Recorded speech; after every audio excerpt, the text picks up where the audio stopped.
Dobrý deň, srdečne vás všetkých pozdravujem. Dovoľte mi, aby som sa vám v tomto úvodnom videu krátko predstavila.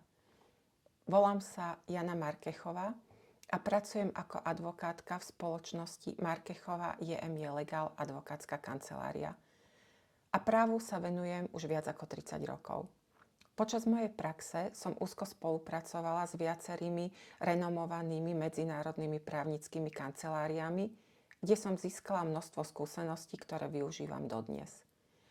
Ako autorka a spoluautorka som sa podieľala na viacerých odborných článkoch a právnických publikáciách, vrátane 5. vydania prestížnej publikácii Dedičské právo v Európe, ktoré vydalo nemecké vydavateľstvo Zerb Verlag. Svoju vlastnú advokátsku kanceláriu som založila v roku 2010 a dnes v nej ako advokátky pracujú aj moje dve dcéry.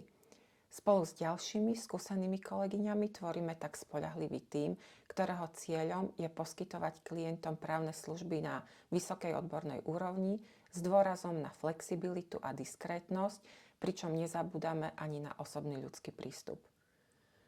S nostalgiou si spomínam na časy, keď som ešte právne texty diktovala do diktafónu a s klientami sme komunikovali faxom alebo cez pevnú linku.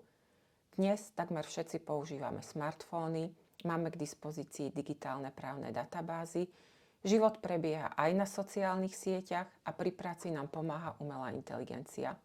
Svet sa medzičasom celkom premenil a s ním aj spôsob, akým ľudia hľadajú informácie a právnu pomoc. A aj preto som sa rozhodla vstúpiť do digitálneho priestoru a pripravila som pre vás sériu krátkych videí, v ktorých sa venujem dedičskému právu. Jednotlivé videá sú zamerané na praktické otázky, ktoré si kladú nielen slovenskí dedičia, ale aj tí, ktorí zdedili majetok na Slovensku, no žijú v zahraničí.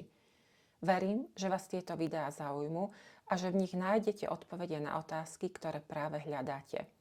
Pre viac informácií môžete navštíviť aj našu webovú stránku jmjlegal.sk.